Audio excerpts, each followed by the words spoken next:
교회 소식을 알려드리기 전에 먼저 현장 예배 오신 성도님들 자리를 다 찾으셨는데 그 1층은 목사님 만약에 한두 분 더 오시거나 하면 좀 민망하셔도 여기 요 자리 말고는 지금 여기 본당은 여유석이 없는 것 같습니다. 위에 3층은 정 안 되면은 3층도 좀 민망하셔도 위쪽으로 이렇게 앉는 거 말고는 방법이 없는 것 같아요. 2명 더 여유분이. 교회 소식을 알려드리겠습니다. 교회에 오셔서 주일 예배를 드리실 분들은 늦어도 금요일까지는 교구장님께 예배 참석 신청을 꼭 해주시기를 부탁을 드립니다. 그 방역 수칙을 지키기 위해서는 예배당 출입 인원을 제한을 해야 하기 때문에 사전 인원 파악이 반드시 필요하니 금요일까지 사전 등록해 주시면 저희가 자리를 배치하는 데 큰 도움이 되겠습니다. 그리고 교회 정수기 사용을 가급적 자제해 주시기를 부탁드립니다. 정부의 방역 수칙에 따르면 정수기, 공용 책자, 공용 물품 제공이 금지되어 있습니다. 그래서 불편하시더라도 정수기 사용을 자제해 주시면 감사하겠습니다. 지난주에 수요일 예배가 현장 예배로 시작이 되었고 그리고 이번 주부터는 새벽 예배가 다시 시작됩니다. 수요일 오전 11시 예배와 새벽 예배는 사전 등록 없이 참여하실 수 있습니다. 예배당 좌석의 10% 이내 참석이 가능한데 수요 예배, 새벽 예배는 참여 인원이 그리 많지가 않기 때문에 사전 등록 없이 참여하실 수 있습니다. 그리고 몸에 조금이라도 감기 증상이 있으신 분들, 예를 들어 기침이 나오거나 미열이라도 그런 증상이 있으신 분들은 온라인 예배 드려주시기를 부탁을 드립니다. 자, 오늘 이렇게 예배, 다시 현장에 모이는 예배가 시작이 되었는데 지금 전화 오신 분들 중에 오실 수 없다고 말씀드린 분들이 꽤 많이 있으십니다. 너무 마음이 아파요. 목사가 성도님들 교회 오신다고 연락을 주시는데 자리가 다 찼으니 오시지 못합니다 라고 말씀드리는 것이 얼마나 정말 어려운 일인지 모릅니다. 교회에 자유롭게 모여 예배드리고 교제할 수 있는 날이 하루속히 오기를 위해 계속 기도해 주시기를 부탁을 드립니다. 그리고 코로나로 인해 생업을 비롯해 여러 가지 큰 어려움을 겪고 계시는 성도님들 가정을 위해서도 계속 기도합니다. 거기서 우리를 무너지도록 하나님이 버려두지 않으실 줄로 믿고 코로나 가운데 어려움을 당했지만 또 하나님이 극복하게 하시고 이겨나가게 해 주실 줄로 믿고 계속 기도를 하고 있습니다. 우리 찬송가 200장, 통일 찬송가는 235장입니다. 찬송 200장 부른 후 김준만 장로님께서 기도해 주시겠습니다.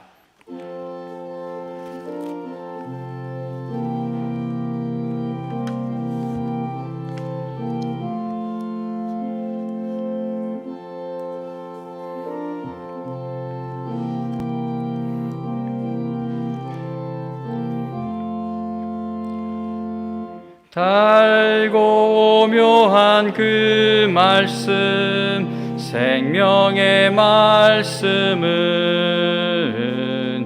귀한 그 말씀 진실로 생명의 말씀이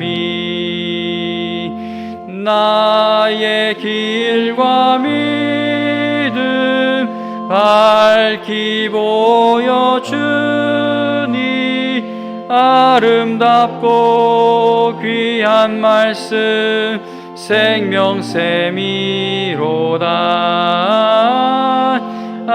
아름답고 귀한 말씀 생명샘이로다.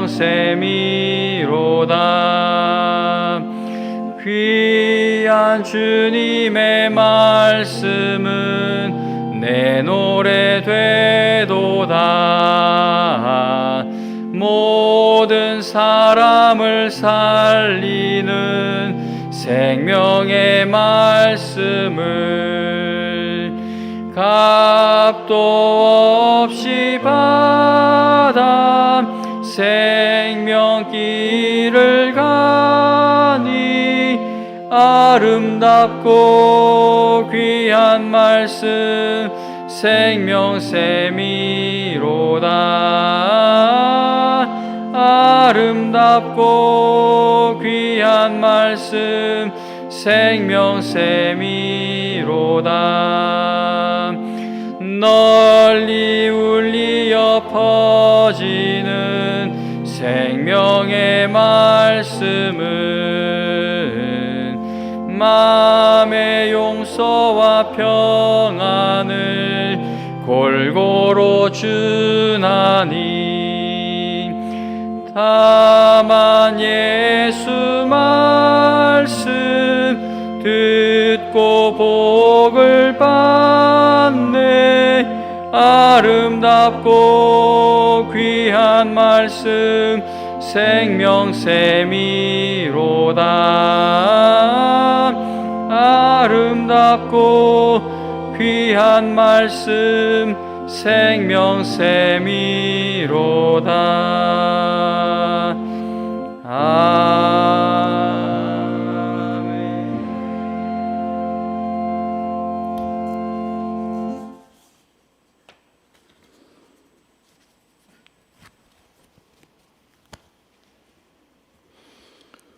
2021년 복된 새해를 허락하신 하나님 아버지, 이 시간 코로나로 인하여 온 성도들이 한자리에 모여 예배드리지 못하고 비대면으로 각 처소에 모여 신령과 진정으로 예배드리오니 주님 홀로 영광받아 주시옵소서. 지난 한 해를 돌아볼 때에 코로나로 인하여 여러 가지로 어렵고 힘든 일들이 많았지만은 주님께서 막아주시고 지켜주셔서 승리하고 이렇게 새해를 맞이하게 하여 주시니 다시 한번 감사를 올립니다. 2021년 새해에는 코로나 바이러스가 하루속히 사라져 비대면 예배가 아닌 정상적인 예배를 드릴 수 있도록 백신 접종 및 공포로부터 잘못된 모든 것들을 회복시켜 주시옵소서. 또한 금년에는 기도하고 사랑하며 순종하기 원합니다. 모든 백성들이 어려운 이 때에 교회에 나와 성도들이 하나 되어 빛과 소금의 역할을 능히 감당하게 하여 주시옵소서. 금년 우리 교회는 50주년을 맞아 새로운 임직자들이 선출되었으니 선출된 임직자들 모두에게 주님이 주신 위대한 사명을 봉사와 헌신의 아름다운 모습으로 승화하게 하여 주시옵소서. 교회의 리모델링 공사도 계획한 대로 순조롭게 마무리되고 있사오니 아름답게 완공될 수 있게 하여 주시옵소서. 하나님 아버지, 금년은 더욱더 우리 성도들 영육간의 강건함을 허락하여 주시옵고 육신의 질병으로 고통이 없게 하시며 사업의 부진으로 고난을 당하는 가정이나 직장이 없어 어려움을 당하는 가정 한 분도 없도록 큰 은혜 내려 주시옵소서. 그리하여 모든 근심과 걱정을 다 벗어버리고 오직 주님만 찬양하게 하시며 날마다 사업이 번창하여 하나님의 크신 사랑과 은혜를 맛보며 영광 돌리는 삶을 살아가게 하여 주시옵소서. 항상 주 안에서 새로워지며 아름다운 생활하게 하시고 어떠한 시험과 유혹도 그리스도의 죄로 이기게 하시며 기쁨이 넘치는 복된 가정 이루게 하여 주시옵소서. 특별히 새해에는 이 나라 이 민족이 진정으로 하나 되게 하시옵고 위정자들에게는 지혜와 통찰력을 주셔서 하나님을 두려워하는 마음으로 국정을 잘 이끌어갈 수 있게 하시며 국민의 마음이 하나로 통합되고 대립과 분열과 갈등으로 빚어진 국론이 회복되고 정치, 경제, 사회적으로 안정된 나라 되게 하여 주시옵소서. 오늘 말씀을 증거하실 담임 목사님 영육간의 강건함을 허락하시고 말씀을 통하여 하나님의 이루와 인도하심을 경험하는 귀한 시간 되게 하여 주시옵소서. 또한 묵묵히 교회를 위하여 수고하시는 부교역자님들과 전도사님들에게도 큰 은혜 내려주셨길 바라오며 우리 주 예수 그리스도 이름으로 기도드렸습니다. 아멘.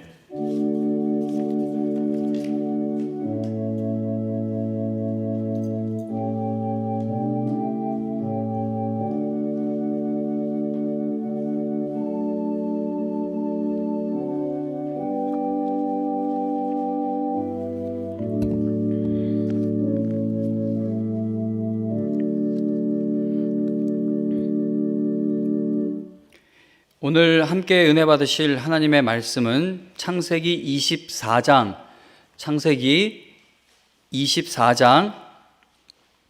1절부터 9절입니다. 창세기 24장 1절에서 9절 말씀,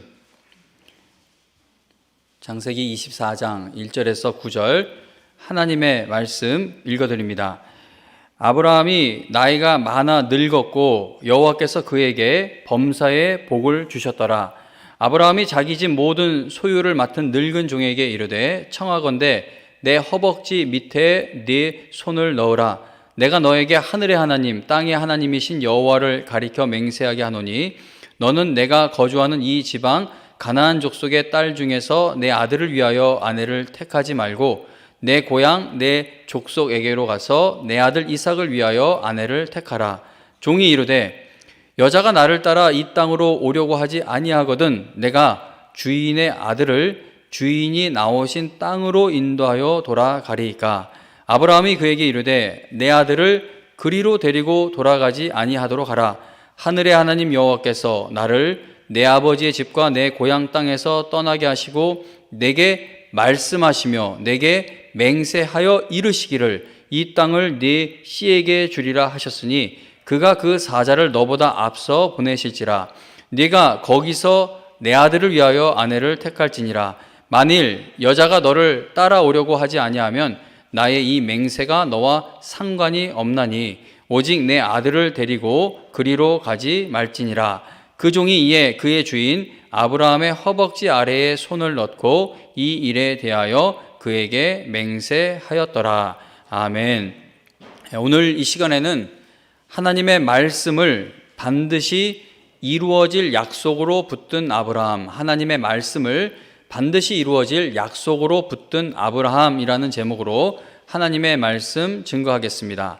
자, 오늘 다시 현장 예배가 시작되었습니다. 여러분들 너무나 반갑고 또 오시겠다고 연락을 주셨지만 이미 인원이 다 차서 오지 못하십니다 라고 이렇게 말씀을 드리는 우리 성도님들께 죄송한 마음이 크지만 그래도 또 온라인으로 예배를 드리고 계신 줄로 믿습니다. 그래서 현장에 계신 분들 또 온라인으로 예배 드리시는 분들 진심으로 반갑습니다. 그리고 오늘 장년부 예배에 함께하는 중고등부 여러분들도 정말 반갑습니다.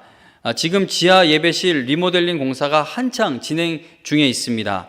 공사가 마쳐질 때까지 중고등부가 예배 드릴 장소가 없는데 이제 몇 주만 더 기다리면 새롭게 단장된 예배 장소가 준비될 것입니다. 오늘 장년부 예배에 함께하는 중고등부 학생 여러분 모두 부모님과 함께 큰 은혜 받는 시간이 되기를 바랍니다. 올해 송구영신 예배 때 전쟁은 여호와께 속한 것이니 우리가 승리하는 성도가 됩시다 라는 주제로 설교 말씀을 증거했습니다. 코로나19라는 너무나 큰 고통을 주는 질병의 확산으로 인해 우리는 정말 많은 어려움을 당하고 있습니다. 그러나 교회와 성도는 이 세상에서 어떤 일을 당한다 할지라도 하나님께서 우리에게 주신 사명을 끝까지 감당할 수 있게 됩니다. 왜냐하면 전쟁은 하나님께 속한 것이기 때문이죠. 전쟁이 하나님께 속했으니 교회와 성도가 반드시 승리할 것이다 라는 확신을 갖기 위해서는 전쟁이 하나님께 속했다는 것을 머리로만 아는 것은 소용이 없어요. 우리가 마음으로 믿음으로 확신을 가져야 하는데 전쟁이 하나님께 속한 것이니 교회와 성도가 반드시 승리할 것이다 라는 그 확신을 갖기 위해서는 하나님의 말씀을 알아야 합니다. 성경에 보면 하나님의 역사하심은 항상 하나님의 말씀에서 시작이 됩니다. 성경의 시작인 창세기 1장에 보면 하나님께서 말씀으로 세상을 창조하시죠. 그리고 하나님은 말씀하신 것을 계속 이루어 가십니다. 하나님은 이루어 가실 일을 먼저 말씀하시고 시작한다는 겁니다. 신약 성경에도 보면 우리의 믿음은 하나님의 말씀을 듣는 것에서 나는 것이다, 시작되는 것이다 라고 우리에게 이야기를 하죠. 그래서 이 믿음이라는 것이 하나님의 말씀을 들음으로 생기고 믿음이 견고해지는 것도 말씀을 듣는 것에서부터 시작될 수 있는 것, 이것은 하나님이 정해놓으신 방식입니다. 하나님은 사람의 외모나 학력이나 인종이나 나이나 성별과 같은 것을 차별하지 않고 사람을 쓰십니다. 그러나 하나님께서는 어떤 사람을 쓰시던 쓰임 받아야 하는 그 사람에게 항상 하나님의 말씀을 먼저 주십니다. 하나님께 쓰임 받은 성경의 모든 인물들을 살펴보시면 단 한 명도 예외가 없이 그들은 모두 하나님의 말씀을 먼저 받았던 사람들입니다. 그리고 하나님께 쓰임 받는 일에 중간에 실패하게 되는 인물들을 보면은 그들은 모두 하나님의 말씀을 끝까지 신뢰하지 못했거나 또는 말씀을 버렸기 때문입니다. 돈이 모자라서, 건강이 부족해서, 인맥이 없어서 그래서 하나님께 쓰임 받는 것이 중단되는 경우는 없습니다. 보면은 아무리 많은 것을 가지고 아무리 능력이 있어도 하나님의 말씀에서 떠나는 순간 그들은 하나님께 쓰임 받는 길에서 엇나가게 되는 것을 보게 됩니다.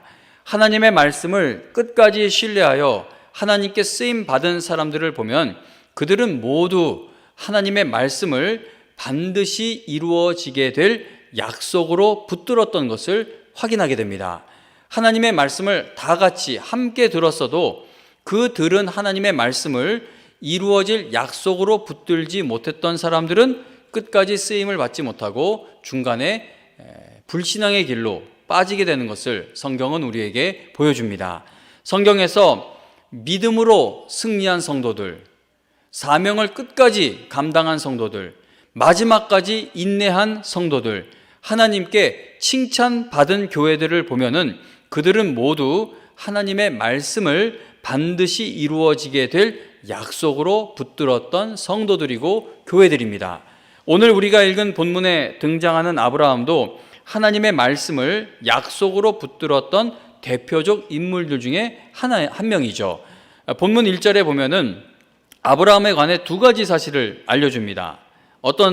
아브라함에 대해 어떤 것을 알려주고 있죠? 첫째, 아브라함이 나이가 많이 들어 늙었다라는 사실과 둘째, 하나님께서 아브라함에게 범사에, 즉 아브라함이 하는 모든 일마다 복을 주셨다라는 사실을 알려줍니다. 자, 만일 하나님께서 여러분들이 또는 여러분들의 자녀가 나이가 많이 들어 늙을 때까지 범사에 복을 주신다면 평생 하나님의 복을 받은 여러분들은 어떤 모습으로 노년을 맞이하게 될 것 같으십니까? 나이가 많이 들어 늙을 때까지 하는 모든 일마다 하나님의 복을 받은 아브라함이 오늘 영광교회에 방문하여 이 자리에서 간증을 하신다면 아브라함은 우리에게 어떤 것을 자랑할 것으로 생각되십니까? 자, 아브라함은 부자였죠. 그는 가진 것이 많았습니다. 그러나 만일 아브라함이 나는 하는 일마다 하나님이 복을 주셔서 내가 큰 부자가 되었다라고 간증한다면 세상 사람들은 하나님과 아브라함을 비웃을 것으로 저는 생각됩니다. 왜냐하면 세상에는 다른 신을 섬기면서 아브라함보다 훨씬 더 큰 부자가 된 사람들이 너무나도 많기 때문입니다. 만일 아브라함이 난 하나님이 범사에 복을 주셔서 건강하게 장수하고 있다라고 간증한다면 세상 사람들은 하나님과 아브라함을 비웃을 것으로 저는 생각합니다. 왜냐하면 세상에는 하나님을 욕하면서도 아브라함보다 훨씬 더 건강하게 장수하는 사람들이 많이 있기 때문입니다. 만일 아브라함이 하나님이 계속 복 주셔서 아들 이삭을 얻었다라고 자랑한다면 세상 사람들이 그것도 비웃겠죠. 우리는 아들 이삭만인 게 아니라 아들, 딸 이렇게 자랑할 게 많은 이 후손이 있다. 아브라함 너 아들 이삭은 아직 결혼도 못하고 있지 않냐? 그렇게 말하지 않겠습니까? 1절에 보시면 여호와께서 아브라함에게 범사의 복을 주셨다. 그러니까 쉽게 말하면 여호와께서는 모든 일마다 아브라함에게 복을 주셨다라고 말씀합니다. 그리고 2절, 3절, 5절, 10절 쭉 이어지는 말씀을 보면은 아브라함은 아들 이삭과 결혼할 여자를 찾기 위해 그가 가장 신뢰하는 늙은 종을 자신의 고향으로 보내게 됩니다. 이삭의 아내가 될 사람을 찾아와야 하는 큰 임무를 맡게 된 종은 이게 얼마나 큰 임무입니까? 이삭을 통해 태어나는 후손이 하나님이 약속하신 그 복을 이루어갈 후손이지 않습니까? 그러므로 이삭에게 이삭과 결혼할 아내 될 사람을 찾아온다는 것은 이건 막중한 사명인 것이죠. 이삭의 아내 될 사람을 찾아와야 하는 너무나 큰 임무를 맡게 된 종은 아브라함에게 주인님, 제가 만일 주인님 고향에 가서 이삭과 결혼할 여자를 찾았는데 그 여인이 여기로 오지 않겠다라고 하면은 어떻게 해야 합니까? 이삭을 주인님의 고향으로 데리고 갈까요? 라고 물었습니다. 그러자 아브라함은 조금의 망설임도 없이 그렇게 하지 말라고 늙은 종에게 대답합니다. 자, 아들 이삭은 반드시 결혼을 해야 합니다. 이삭이 결혼하여 자녀를 갖지 못하게 되면 하나님께서 아브라함에게 약속하신 일들이 절대 이루어질 수가 없기 때문입니다. 그래서 이삭이 결혼하는 것은 하나님의 뜻이냐? 그건 하나님의 뜻이에요. 이삭이 결혼하여 자녀를 갖는 것이 후손이 태어나는 것이 하나님의 뜻이냐? 그건 하나님의 뜻이에요. 하나님이 약속하신 복입니다. 하나님께서 아브라함에게 약속하신 그 놀라운 복이 다 이루어지려면 아들 이삭이 반드시 결혼해서 대를 이어갈 후손이 태어나야만 한다는 겁니다. 자, 그러나 아브라함은 아들 이삭이 약속의 땅을 떠나 결혼할 사람을 찾아오는 것을 절대 허락하지 않았습니다. 아니, 이건 하나님이 그 복을 주신다고 했으면은 약속의 땅 잠시 떠나는 거, 이거 뭐 좀 하나님 보시기에 나쁜 일이긴 하지만 어쨌든 하나님이 주시기로 약속된 복은 그거니까 뭐 잠깐 나갔다 좀 오면 어때? 이렇게 생각을 할 수도 있는데 아브라함은 그 일을 절대 허락하지 않았습니다. 이삭이 하나님의 복을 받기 위해 약속의 땅에서 잠시 떠나는 것은 하나님의 방법으로 일을 이루어가는 것이 아님을 아브라함은 잘 알고 있었던 것입니다. 자, 아브라함처럼 이렇게 결단하고 행동하는 것이 절대 쉬운 일이 아닙니다. 이삭은 반드시 결혼을 해야 하는 사람이었죠. 그런데도 아브라함은 만일 이삭의 아내가 되어야 할 여자가 가나안 땅으로 오지 않겠다고 한다면 이삭을 절대 그곳으로 보내지 않겠다고 단단히 결심을 하고 있습니다. 오래전에 뭐 뉴스였는지 아니면 시사 고발 프로그램이었는지 제가 잘 기억은 나지 않지만 어쨌든 오래전에 국세청 직원들이 세금 추징을 위해 어느 체납자의 집을 급습하는 그 방송을 보면서 제가 크게 부끄러웠던 적이 있습니다. 제가 부끄러워했던 이유는 체납자가 자기가 꽁꽁 숨겨놓았던 돈이 그 국세청 직원들에게 발각되자 그거 헌금으로 드려야 하는 건데 감히 손대지 말라고 막 그게 소리를 쳤기 때문입니다. 세금을 안 내서 잡혔는데 거기서 발각된 돈을 갖고 하나님께 드려야 하는 돈이니까 건들지 말라고 당당하게 소리치는 걸 보면서 마음이 참 씁쓸했습니다. 그리고 지난주인가 얼마 전에도 뉴스에서 밀린 세금과 추징금이 2,600억이 넘는 어느 체납자 가정을 보면서 근심하게 되었습니다. 왜냐하면 2,000억이 넘는 추징금과 밀린 세금을 내지 않고 있는 그분이 현재 자신에게 큰 이득을 안겨주고 있는 부동산과 건물을 하나님이 지켜주신 하나님의 기업이라고 표현하며 간증을 하고 있기 때문입니다. 자, 물론 요즘에는 뉴스가 생사람을 잡는 경우도 많고 뉴스 자체를 팩트 체크해야 하는 그러한 시대가 되었기 때문에 누가 옳고 그른지 뉴스만 듣고 함부로 판단해서는 안 될 것입니다. 그러나 부끄러운 일에 자기 자신을 변호하기 위해 하나님의 이름을 입에 담는 것이 과연 옳은 일인가 고민이 되며 마음이 많이 아픕니다. 자, 그러면 이런 체납자들이 하나님의 이름을 내놓는 것을, 자기들이 그런 짓을 저지르면서도 하나님의 이름을 내놓는 것을 전혀 개의치 않는 당당한 이유가 뭐라고 생각하십니까?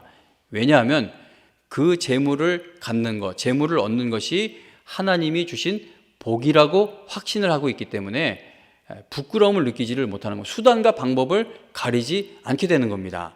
많은 그리스도인들이 하나님께서 나에게 주시는 복으로 생각되는 목표가 확실해지게 되면은 수단과 방법을 가리지 않게 되는 경우가 얼마나 많은지 모릅니다. 좀 조심스럽지만 예를 한번 들어보면, 그래서 이건 하나님이 나에게 주신 복이다라고 그렇게 목표가 정해지게 되면, 이게 잘못되면 자녀를 위해 기도하면서도 불신앙적인 선택을 하게 되고, 결혼을 위해 기도하면서도 불신앙적인 선택을 하게 되고, 생업을 위해 기도하면서도 세상 사람들과 똑같은 방법으로 성공하는 방식을 택하게 되기도 하고, 나라를 위해 그렇게 기도하면서도 정치와 사상과 이념이 하나님을 대신하는 자리에 올려놓게 되기도 합니다. 만일 아브라함이 아들 이삭을 결혼시켜서 후손을 낳게 하는 것을 최고의 목표로 삼았다면 그는 이삭을 약속의 땅에서 나가게 해서라도 결혼할 사람을 반드시 찾게 했을 것입니다. 그러나 아브라함은 그러지 않았습니다. 아브라함이 이렇게 수단과 방법을 가리지 않고 복받는 그런 모습을 보이지 않고 그의 믿음을 굳건히 지킬 수 있었던 비결이 무엇인지 창세기 24장 6절과 7절을 통해 알아볼 수 있습니다. 아까 읽어드렸지만 한 번 더 읽어드립니다. 24장 6절과 7절에 보면 이렇게 말씀합니다. 아브라함이 그에게 이르되, 그러니까 늙은 종에게 이렇게 말합니다. 내 아들을 그리로 데리고 돌아가지 아니하도록 하라. 하늘의 하나님 여호와께서 나를 내 아버지의 집과 내 고향 땅에서 떠나게 하시고, 그리고 이렇게 말해요. 내게 말씀하시며 내게 맹세하여 이르시기를 이 땅을 네 씨에게 주리라 하셨으니 그가 그 사자를 너보다 앞서 보내실지라. 네가 거기서 내 아들을 위하여 아내를 택할지니라 라고 아브라함이 말합니다. 지금 읽은 이 말씀을 보시면 아브라함이 무엇을 근거로 아들 이삭이 반드시 약속의 땅에서 결혼하게 될 것을 확신하고 있습니까? 뭘 근거로 해서 그런 확신을 갖고 있죠? 아브라함은 하나님께서 그에게 약속하신 말씀을 근거로 아들 이삭이 약속의 땅에서 반드시 가정을 이루어 살아가게 될 것을 확신하고 있었던 겁니다. 24장 1절에서 여호와께서 아브라함에게 범사의 복을 주셨다라고 말씀하죠. 아브라함이 범사의 복을 받은 것은 그가 하나님의 말씀을 삶의 중심에 두고 모든 일을 행했기 때문이었습니다. 그러므로 나이가 많이 들어 늙을 때까지 하는 모든 일마다 하나님의 복을 받은 아브라함이 오늘 영광교회에 방문하여 우리에게 간증한다면 그는 하나님의 말씀은 반드시 이루어질 약속입니다 라고 간증할 것으로 저는 믿는다는 겁니다. 하나님께서 아브라함이 하는 일을 따라다니며 복을 주신 것이 아니죠. 하나님께서 아브라함을 보시는데 아브라함이 저쪽 가서 하나님이 예상하지 못했던 어떤 하나님 마음에 맞는 일을 창의적으로 딱 했기 때문에 거기 불이 나게 쫓아가셔서 네가 여기서 이렇게 내 뜻에 맞게 행동할지 몰랐다. 내가 여기서 복을 줄게. 또 아브라함이 저쪽으로 가서 또 하나님께 영광될 만한 일을 하니까 그때야 하나님이 불이 나게 쫓아가셔서 네가 여기서 나에게 영광되는 일을 할 줄 몰랐구나. 내가 너한테 복을 줄게. 그렇게 하나님이 아브라함이 하는 일마다 따라다니며 복을 주신 것이 아니라 아브라함이 하나님의 말씀을 따라가다가 범사에 하나님의 뜻이 이루어지는 복을 받게 된 겁니다. 성경은 아브라함에게 이루어지는 놀라운 일들이 하나님께서 말씀하신 일들이 이루어지는 과정이었음을 거듭 강조하고 있죠. 수많은 예가 있지만 한 곳만 예를 들자면 창세기 21장 1절과 2절에 보면 여호와께서 말씀하신 대로 사라를 돌보셨고 여호와께서 말씀하신 대로 사라에게 행하셨으므로 사라가 임신하고 하나님이 말씀하신 시기가 되어 노년의 아브라함에게 아들을 낳았다라고 말씀합니다.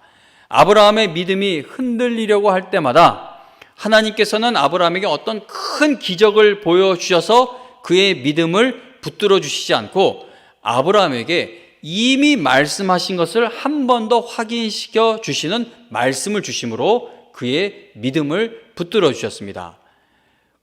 우리처럼 창세기에서 요한계시록까지 이렇게 수많은 말씀을 아브라함에게 주신 것도 아니에요. 그냥 고향 떠날 때 주셨던 그 말씀을 거기다 조금 더 이렇게 살을 붙이시고 조금 더 설명을 하셔서 계속 같은 말씀을 아브라함에게 주셔서 아브라함을 견고케 하셨다는 것이죠. 아니, 아들이 태어나지 않아서 갈 바를 모르고 있다면 그 당장 아들 태어나게 해서 그런 놀라운 기적을 보여주셔서 아브라함의 믿음을 붙들어 주셔야 되는데 하나님이 일하시는 방식은 그러지 않으셨어요. 어떤 기적을 보여주셔서 이 아브라함이라는 성도의 믿음을 굳건하게 하신 것이 아니라 늘 말씀을 보여주셔서 하늘을 봐라, 별을 봐라, 사방을 둘러봐라 이렇게 찾아와서 계속 말씀을 주셔서 그가 믿음에서 벗어나지 않도록 붙들어 주셨다는 겁니다. 아브라함뿐만 아니라 하나님께 쓰임받은 사람들은 한 명의 예외가 없이 모두가 다 하나님의 말씀을 통해 힘을 얻었습니다. 노아, 아브라함, 다윗, 다니엘 뭐 엘리야, 이사야, 그리고 신약 성경에서 바울, 베드로, 그리고 우리 주 예수님까지 모두가 다 자신의 모든 것을 걸고 하나님의 말씀을 약속으로 붙들었을 때 하나님께서 그들을 통해 말씀하신 것을 이루어 가셨다는 겁니다. 예수님께서 인간의 몸을 입고 이 땅에 오셨을 때 예수님은 참 가난한 집에서 태어나셨죠. 태어나신 것도 마구간이었고 구유에 누이셨고, 또 아기였을 때 헤롯 왕을 피해서 애굽으로 잠시 피신 가야 했습니다, 가족이. 근데 뭐 돈이 많은 가정이었으면 뭐 거기 가서도 뭐 쉽게 살았겠지만, 가난한 가정이었기 때문에, 또 직업이 목수였기 때문에 애굽으로 그 타지에 가서 얼마나 고생했을까. 성경에는 그 기록이 있지 않지만 얼마나 고생했을까 생각을 해보게 됩니다. 예수님은 부모가 먹고 살기 위해 날마다 고생한 것을 보셨죠. 예수님이 목수였다라는 그런 건 기록은 성경에 없지만, 아버지 요셉이 목수 일을 했으니까 아마 예수님도 아버지 돌아가시기 전까지 옆에서 그 일을 도와드리지 않았을까, 뭐 그렇게 우리가 추측을 해볼 수 있습니다. 어쨌든 예수님은 가난한 집에서 태어나셔서 정말 많은 고생을 하셨습니다.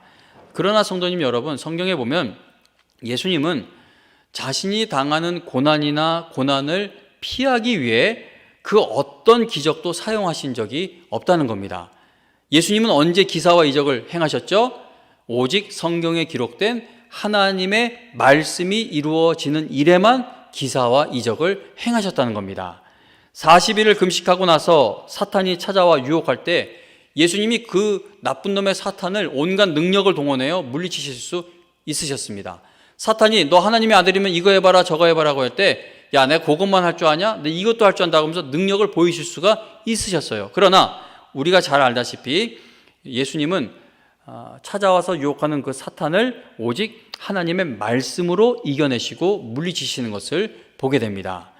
우리 주 예수님은 십자가에 달려 죽으셔야 하는 그 두려운 일을 앞에 두시고 하나님 아버지께, 아빠 아버지여, 아버지께는 모든 것이 가능하오니 이 잔을 내게서 옮기시옵소서. 그러나 나의 원대로 마시옵고 아버지의 원대로 하옵소서라고 온 힘을 다해 기도하셨습니다. 그러나 하나님 아버지께서는 아들 예수님이 십자가를 지셔야 하는 그 고통스럽고 잔인한 일을 옮겨주지 않으셨습니다. 하나님 아버지의 뜻이, 즉 하나님 아버지의 말씀이 이루어지기를 간구하신 우리 주님은 자기 앞에 놓여있는 그 기쁨을 위해 부끄러움을 개의치 않으시고 십자가를 참으셨다라고 성경은 말씀합니다. 자, 그러면 예수님 앞에 놓여있던 기쁨은 무엇이었습니까? 하나님께서 약속하신 그 말씀대로 부활의 영광이 나타나게 되는 것, 우리를 위한 그 구원의 역사가 완결되는 것, 그것이었겠죠. 예수님은 하나님의 말씀이 이루어지게 될 것을 바라보며 기뻐하시며 모든 고난을 인내하고 참으실 수 있었다는 겁니다. 하나님의 말씀을 반드시 이루어질 약속으로 붙들지 못하는 교회와 성도는 결국은 넘어지게 됩니다. 우리는 주변에서 성도들이 넘어질 때 보면, 하나님을 잘 믿었는데 왜 사업이 이렇게 됩니까? 내가 왜 가난하게 됩니까? 내 건강이 왜 이렇습니까? 내 자녀가 왜 이렇습니까? 내 가정이 왜 이렇습니까?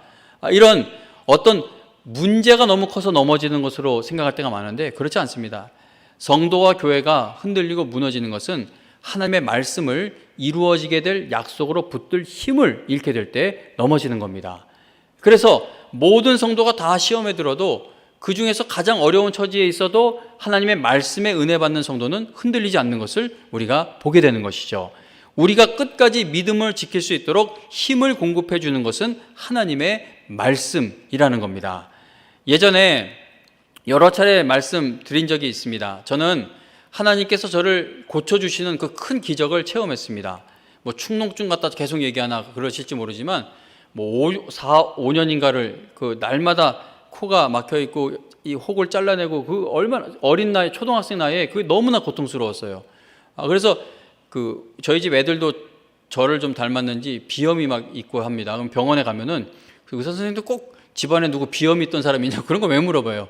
대답 안 해요. 제가 했다 그러면 애들이 원망할까 봐 얘기 안 하는데, 애들이 막 숨을 못 쉬는 걸 들으면요, 일단 이기적인가 봐요. 일단 그 소리 들으면 이렇게 해보면서 내 코가 이렇게 뚫려 있는 게 이게 얼마나 하나님의 크신 은혜인가 막 그런 생각을 합니다. 그런데 이 놀라운 기적의 체험이 오늘날 저의 믿음을 굳게 붙잡아 주고 있는 것은 아닙니다. 사나 죽으나 내가 주님의 것이라는 엄청난 사실을 알려주고 있는 이 하나님의 말씀이 제가 날마다 예수 그리스도를 의지하여 하나님 아버지를 바라볼 수 있도록 저의 속사람을 새롭게 해주고 있는 것이지 그 체험했던 기적이 내 믿음을 붙들어주고 있는 것이 절대 아니라는 겁니다. 성도님 여러분, 그리고 우리 사랑하는 중고등부 성도님 여러분, 일주일에 한 번 성경을 펴는 것이 아니라 날마다 하나님의 말씀을 펴서 읽고 묵상하여 여러분들의 속 사람이 날마다 하늘의 소망을 두는 힘을 얻게 되시기를 부탁드립니다. 일주일에 한 번 이거 펴서 믿음 생활 할 수 있다고 생각하는 것은 교만이에요. 착각이에요. 이 예배 시간 설교 30분만 넘어가도 우리가 몸 가만히 있기 힘들잖아요. 40분 되면은 이미 한계에 다다르게 됩니다. 그거 듣고서는 어떻게 믿음으로 살아갈 수 있습니까? 말씀으로 공급되지 않고 믿음이 든든히 설 수가 없는데 이 성경책을 일주일에 한 번 펴는 것으로는 절대 믿음 생활을 온전히 할 수가 없다는 겁니다. 날마다 성경 말씀을 펴서 하나님께서 나를 믿음으로 살아가게 하시기 위해 주실 말씀을 깨닫게 되기를 간절하게 구하며 말씀을 묵상하면 하나님께서 여러분들에게 붙들고 살아갈 수 있는 말씀을 날마다 주실 것입니다. 이미 알고 있는 말씀도 하나님께서 새롭게 깨닫는 은혜를 늘 주세요.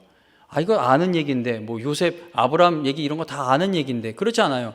그 예전에 강사 목사님들 이렇게 설교하시고 나면은 목사님들이 가서 정말 저 그거 처음 깨달았습니다. 처음 받는 은혜라고 이렇게 인사하실 때가 있는데 제가 옆에서 들으면서 씩 웃어요. 왜냐하면 그날 목사님이 그 얘기하신 거 어느 책에서 나왔던 이야기고 제가 다 알아요. 왜냐하면은 저도 그 말씀을 전했기 때문이에요. 근데 성도님 여러분, 이미 들어서 그때 은혜 받았던 말씀을 다른 분이 와서 똑같은 말씀 전하는데 왜 새로운 은혜 받는 것으로 체험되냐면 하나님은 동일한 말씀을 여러 상황과 처지에 있는 우리에게 평생 새롭게 깨닫게 해주시는 그 은혜로 베풀어 주고 계시기 때문인 것이죠. 저의 개인적인 예를 한번 들어보겠습니다.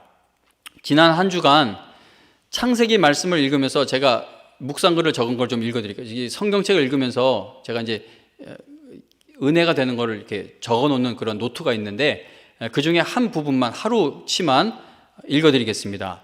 2021년 1월 19일 화요일 영하 12도 매우 추움. 창세기 40장 8절에서 요셉이 함께 감옥에 갇혀 있는 술 맡은 관원장과 떡 굽는 관원장에게 꿈의 해석은 하나님께 있지 아니하니까 청하건대 내게 이르소서라고 말함. 요셉은 지금 하나님께서 자신에게 꿈꾸게 하신 일이 절대 이루어지지 않을 것과 같은 상황에 놓여 있음.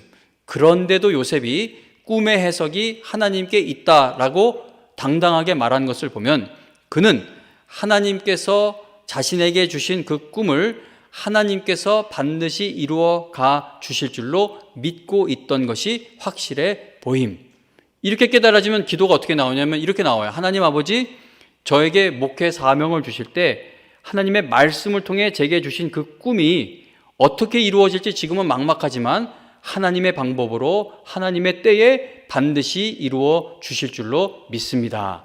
창세기 42장 9절에 보면 요셉이 자신에게 정말 악한 일을 저질렀던 형들을 다시 만나게 되었을 때 요셉이 그들에게 대하여 꾼 꿈을 생각했다라고 성경은 말씀함. 애굽에서 바로 왕 다음으로 최고 자리에 올라갔음에도 요셉은 여전히 하나님께서 주신 꿈이 이루어질 날을 소망하고 있는 것임. 하나님께서 주신 꿈이 이루어지기를 소망하고 있으니 죽여버려도 시원찮을 원수 같은 형들을 다시 만나게 되었을 때 복수심이 뿜어져 나온 것이 아니라 하나님을 생각할 수 있게 된 것임. 하나님께서 주신 꿈이 이루어질 날을 기다리는 요셉으로 인해 죄를 숨겨두고 있던 형들에게 회개할 기회가 찾아오게 되었고 형들이 결국 회개하며 변화하게 할 수 있는 기회를 얻게 되었고, 그리고 이스라엘이라는 나라가 애굽 땅에서 탄생하게 됨. 하나님 아버지, 제 마음 중심에 하나님의 말씀이 자리 잡게 하여 주셔서 어떤 일을 당해도 요셉처럼 하나님을 생각할 수 있는 목회자가 되고 성도가 되게 해 주세요. 저를 긍휼히 여겨주셔서 하나님의 말씀을 반드시 이루어질 약속으로, 소망으로 붙들 수 있는 믿음을 허락해 주세요. 저는 새벽이나 아침에 성경 말씀을 묵상할 때 다른 큐티책이나 다른 참고서나 주석을 사용하지 않습니다. 좋은 큐티책이 굉장히 많아요. 그거 사용하는 거 저는 권장해 드립니다. 그러나 저는 새벽에 말씀을 읽을 때는 그냥 이거 성경책 하나만 펴놓고 읽습니다. 자, 그렇게 읽는 것은 제가 성경 지식이 많기 때문이 절대 아닙니다. 목회자가 이런 고백하는 것이 참 창피하지만 저는 신학이 굉장히 약해요. 신학 지식이 너무 빈약하고 성경 지식도 그렇게 깊지가 못합니다.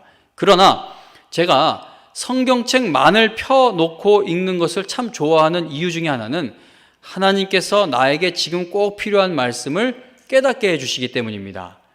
큐티나 다른 책들은 어떻게 이해하는 방식으로 우리를 끌고 가지만 성경책만 펴놓고 읽을 때는요, 반드시 하나님이 저를 이걸 깨닫게 해주셔야 합니다는 그 간절한 마음이 더 깊어지는데, 하나님이 정말 놀랍게도 꼭 필요한 말씀들을 주시고 깨닫게 하십니다. 성도님 여러분, 성경 말씀은요, 신학교를 다닌다고 해서 깨달아지는 것이 아닙니다.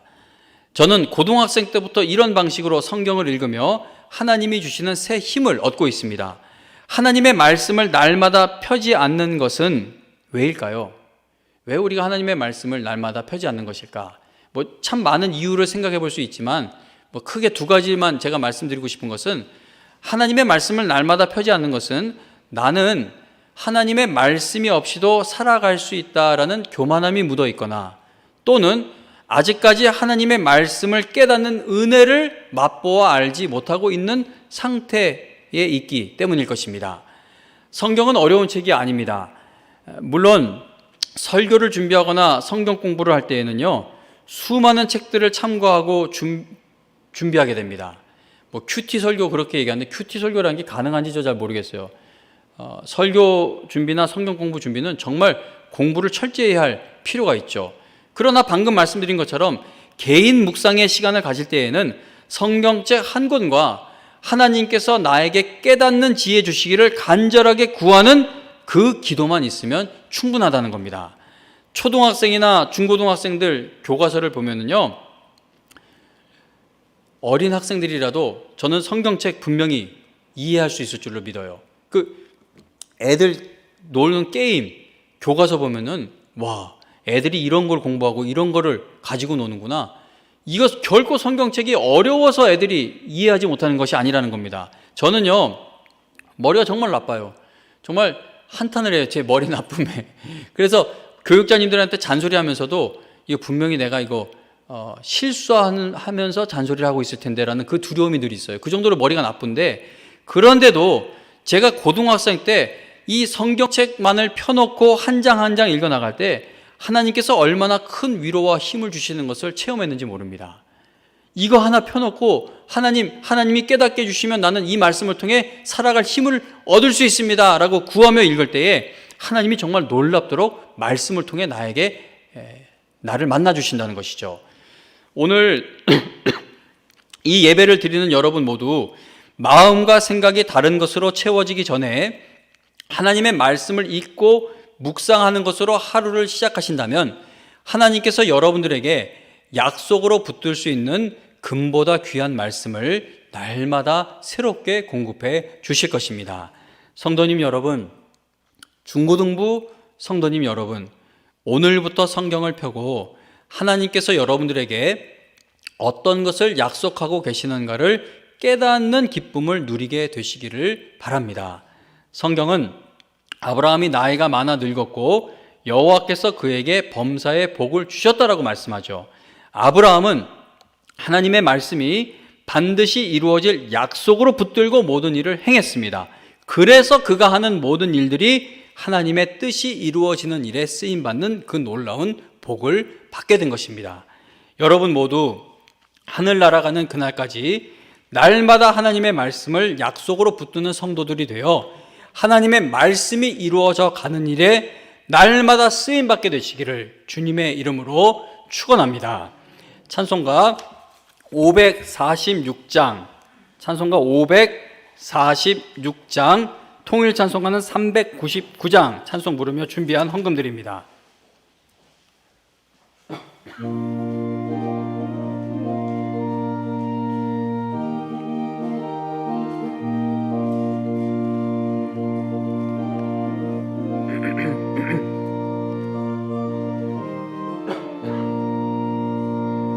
주님 약속하신 말씀 위에서 영원토록 주를 찬송하리라. 소리 높여 주께 영광 돌리며 약속 믿고 굳게 서리라. 굳게 서리, 영원하신 말씀 위에 굳게 서리. 굳게 서리, 그 말씀 위에 굳게 서리라. 주님 약속하신 말씀 위에서 세상 염려 내게 엄습할 때에 용감하게 힘써 싸워 이기며 약속 믿고 굳게 서리라. 굳게 서리, 영원하신 말씀 위에 굳게 서리. 굳게 서리, 그 말씀 위에 굳게 서리라. 주님 약속하신 말씀 위에서 영원하신 성령으로 힘써 싸워 이기며 약속 믿고 굳게 서리라. 굳게 서리, 영원하신 말씀 위에 굳게 서리. 굳게 서리, 그 말씀 위에 굳게 서리라.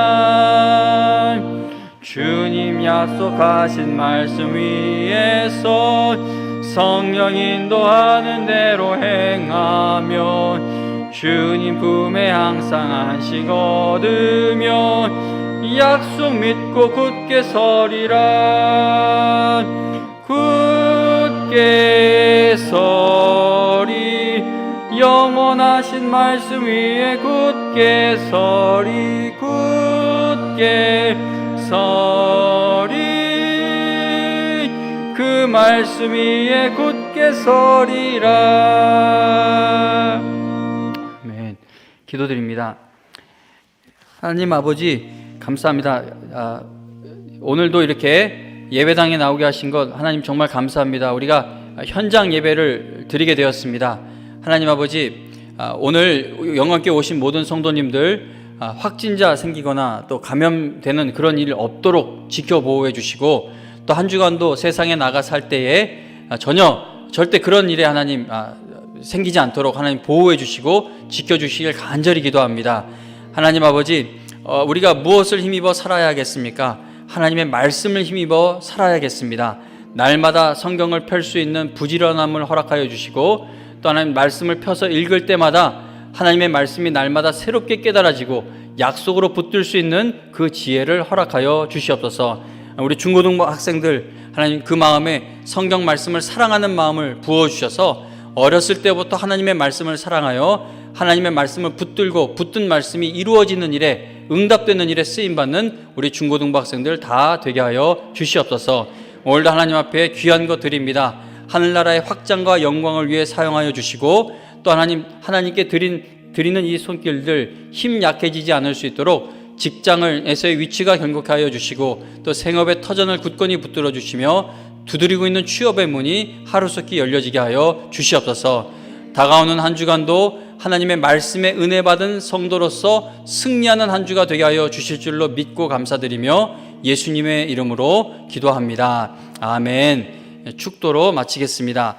이제는 우리 주 예수 그리스도의 은혜와 하나님 아버지의 그 놀라우신 사랑과 성령님의 인도하시며 또 말씀을 깨닫게 하시며 날마다 쉬지 않고 기도를 도우시는 그 놀라운 은혜가 오늘 이 예배를 드리며 내 남은 삶이 하나님의 말씀을 약속으로 붙드는 거룩한 삶이 되기를 바라며 돌아가는 우리 모든 영광의 성도님들 머리 위에 지금으로부터 영원토록 함께하여 주시기를 간절히 축원하옵나이다. 아멘.